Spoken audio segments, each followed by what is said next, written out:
not trying to be.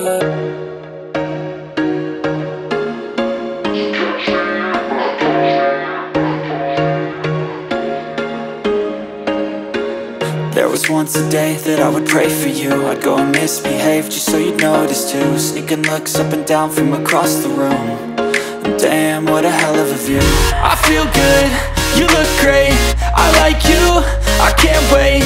A first time, a first date. You're so fine, I'm so late. You sip wine, I drink straight. Don't waste time to my place. I feel my heart erase. So catch me if I fall.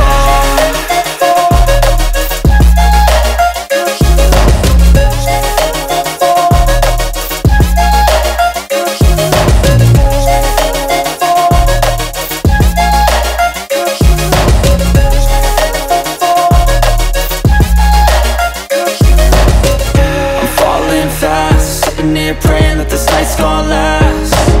You got it all on tap, I'm loving your vibe, always have your back. We like all the same tracks, listen all night in the sheets all black. Said I'm falling fast, don't remember life before you, that's fact.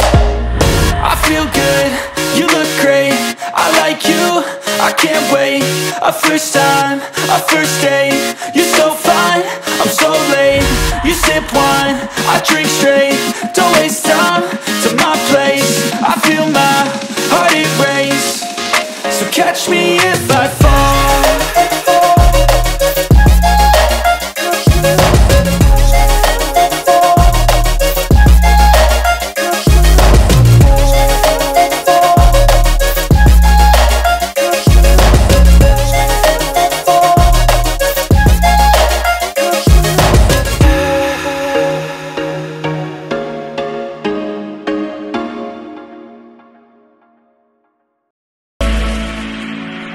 We shine like a jacket, so do yours.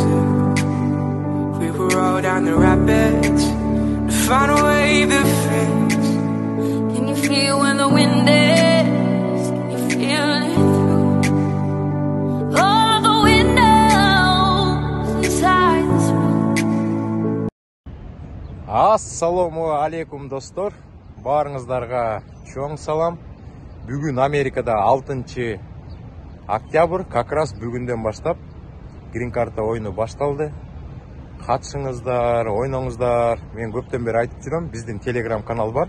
Құдай бұйырса 6000-ге жақындап қалдық. Біздің телеграм каналыбыздың админдері Қырғызстан бойынша грин картаны толтыру бойынша номер 1 орында тұрышат. Анткени Америкада көптөгөн мекендештер бар. Ошол биздин админдердин ачык группасында катталып, азыр Америкада жашап жатышат. Бири-бирине жардам беришет. Жаңы правилалар кирген, анча-мынча. Сиздерде эгер загран паспорт жок болсо дагы, сиздер грин карта оюнуна катыша аласыздар. Сиздин пластик картанын артында англисче сиздердин атыңыздар жана фамилияңыздар жазылып турат, достор. Ошол менен грин карта толтурсаңыздар болот, бирок кийинчерээк сиздер грин карта утуп калсаңыздар, жаратканыбыз насип кылып, загран паспорт алышыңыздар керек. Анткени диез 260-ты толтурганда дагы загран паспорт аласыздар. Кийин интервьюга киргенде дагы загран паспорт керек болот. Качан адам интервьюдан өткөндөн кийин визаны загран паспорттун бир барагына чаптап берет. Анан чет мамлекетке барыш үчүн дагы загран паспорт обязательно болуш керек. Бирок азыр кимдин загран паспорту жок болсо, достор, жөнөкөй пластик менен толтурсаңыздар, пластиктин артындагы атыңарды, фамилияңарды жазасыздар да. Ошондо жаңы загран паспорт алганда бир дагы буквадан ката кетпеш керек. Ошо пластиктин паспорттун артында кандай фамилия, атыңыздар англисче жазылып турса, ошонун копиясы менен паспорт алышыңар керек. Негизи айтканда паспорттагы фамилия, кийин жаңы загран паспорт алсаңыздар, ошо менен төп келиш керек. Биздин телеграм каналга катталсаңыздар, биздин админдердин ар биринин WhatsApp телефондору бар.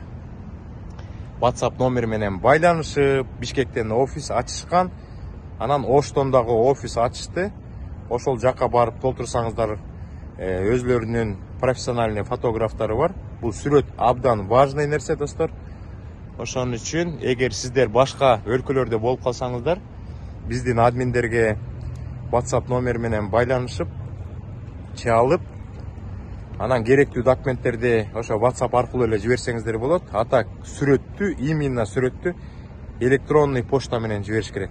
Анткени электронный почта менен жибербесеңиздер, WhatsApp менен жиберип койсоңуздар, алардын баягы размерлери бузулушу мүмкүн. Өлчөнгөн ченемдер бузулуп калышы мүмкүн. Ошон үчүн электронный адресин алып биздин админдердин, анан сиздер өзүңүздөрдүн электронный поштадагы сүрөтүңүздөрдү жиберип койсоңуздар, онлайн толтуруп беришет. Анан аягында сиздерге confirmation номерди берет. Ошол confirmation номерди алып туруп сактап койсоңуздар, 2023 жылы текшересиздер. Ушул гана сайтка киресиздер, бир сайтка. Көптөн бери видео чыгара элекпиз, убакытта жок болуп атат, достор. Биз азыр англис тил үйрөнүп жатабыз мекендештер менен. Где-то бир 800дөй мекендеш болуп калды. Бирок ар дайым ушундай телеграм канал ачканда көптөгөн мекендештер каттала берет, жазыла берет. 1000, 2000, 3000, 5000, 10000 болсо дагы түз эфир кылып мекендештерге көп нерсени маалыматты берели дегенде ашып кетсе бир 20, 30, 40 мекендеш катталат дагы. Анын ичинен эң активный 4-5 болот. Биздики да азыр ошондой болуп атат. 800 катталуучу болгону менен түз эфирди күн сайын кылып атабыз. Кыргызстандын сааты боюнча кечки 7-де бир 20-25 мекендеш кирет. Анан ичинен бир 5-6 мекендеш аракет кылып үйрөнүп атат. Мен абдан сүйүнүп атам. Англис тил чогуу үйрөнүп атканыбызга где-то бир 4-5 күн болуп калды. Башында ушундай инилер, карындаштар кирген, вообще сүйлөбөгөн. Азыр 5 күндөн кийин көрсөңүздөр, аябай таң калыштуу, бир чети сүйкүмдүү окуя болуп атат. Бири-бири менен түз эфирден кадимкидей сүйлөшүп атышат. Бири-биринин аттарын билип атат, каяктан болосуң, кайсыл жерде жашайсың, качан бул жака келесиң, үй бүлөң жөнүндө айтып бер, канча балаң бар. Дагы көптөгөн темаларда сүйлөшүп атабыз. Эми уланта беребиз, күн сайын кошо беребиз, фразаларды жаттап атабыз. Кудай буйрса, келечекте чогуу англис тил окуп жаткан мекендештердин арасынан Америка Кошмо Штатына келип калышса, жардам абдан чоң болот, достор. Муякта дагы Салимушка деген кызым жүрөт. Мектептен жаңы алып муяка келдик, Салимушка? Привет де. Привет. Кандайсыңар де? Наши. Кандайсыңар дебейсиңерби? Мекендештер де. Мекендештер. Жакшы. Ошондой, достор. Көп деле жаңылык жок. Инстаграмга дагы видео тартканга убакыт жок, Ютубка дагы видео койгонго убакыт жок. Азыр ар дайым күн сайын мекендештер менен телеграм каналыбызда болуп атабыз. Бири-бирибизге жардам берип атабыз. Green Card'та ойноңуздар, утуңуздар, насип болсун, келиңиздер. Бул жака да көптөгөн мекендештер келип атат. Келгенден кийин көп мекендештер менен сүйлөшсөк, көп айтып атат, англис тил жок, жаман кыйналып атабыз, дудук болуп атабыз дейт. Келгенибизге 2 ай болду, 3 ай болду дейт. Анан көп штаттарга келгенде дагы машина алыш керек экен, ага дагы кичине акчала келиш керек экен. Бир эми 4000, 5000 доллардык машина алып алып, башында тамакташып иштесе болот экен дейт. Анан мен дагы Нуман мырзадан видеолорду күтүп жатам. Чота жибербей атат. Нуман мырзаны өзүңүздөр билесиздер. Чикагога келген, Green Card'та утуп. Анан жакында Филадельфия шаарына, Пенсильвания штатына барып, атайын жакшы бир трак мектеби бар экен. Ошол жака барып сүйлөштү. Окусу $3,500 экен. Ошол жактан окуп бүттү. Хозяиндин бир чоң үйү бар экен дейт. Ошол жака бир киши күн сайын $25 төлөп жашап жаттык. Окуунун баарын зыңкыйттык, аягында экзаменди тапшырдык. CDL правасын алдык дейт. Убактылуу биринчи CDL права берет. Ошону алып, эми Чикагонун өзүнө кеттим дейт. Жакында трак жумушуна кирем деди. Анан мага ушундай жакшынакай маалыматтарды берсе, мен да сурангам, видеолорду тарткыла, адреси, көп маалыматтарды берсеңиздер, анан болгон видеону жиберсеңиздер, мен дагы Instagram, YouTube'га чыгарып мекендештерге маалымат берсек, көптөгөн мекендештер анан ошол жака барып СДЛ правасын алып тракта иштесе деген ой бар достор. Телеграм каналды болуп атабыз ар дайым. Кириңиздер, катталыңыздар, ошол жактан сүйлөшүп, коурашып, амандашып туруп атабыз.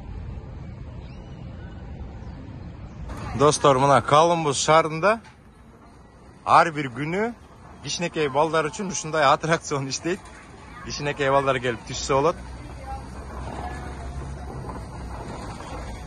Атайын бүгүн эс алып жүрөбүз. Жумушта 2 жума иштедик, чарчадык. Чарчаганда өзүбүз жакшы көргөн ушу Колумбус шаарыбызга келебиз. Эс алабыз.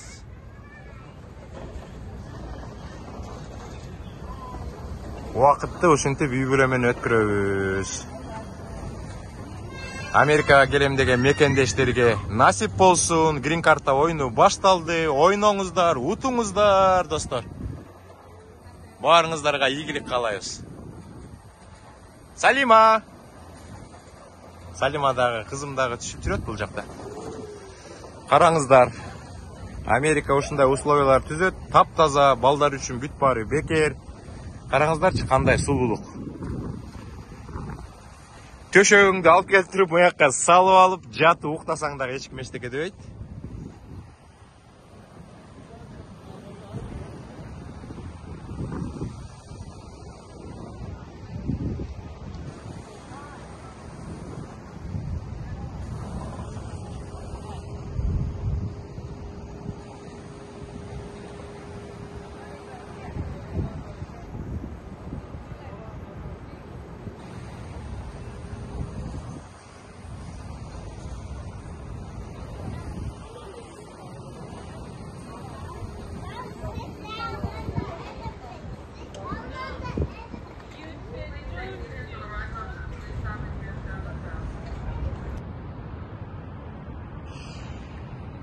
Так, ушул жерден дагы абдан жакшы көрүнөт экен. Колумбус шаарынын кооздугу жакшы көрүнөт экен. Бир сыйра көрсөк болот экен ушул жерге туруп.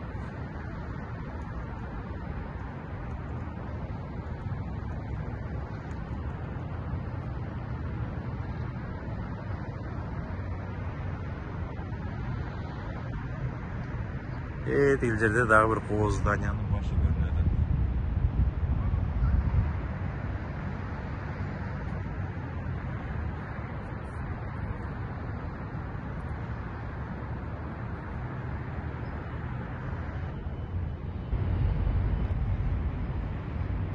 Салимушка жүрөт диякта.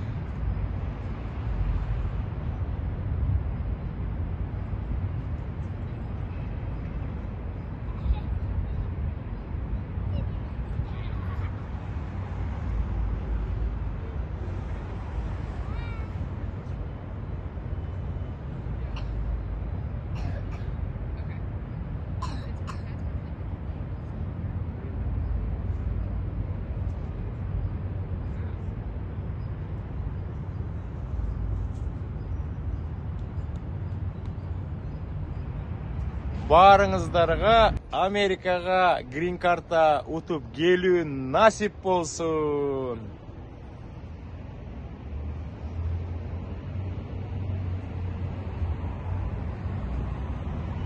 Баарыңыздарга чоң ийгилик, ак жол, эң негизгиси аманчылык болуп, мекенибизде тынчтык болсун, достор.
the wind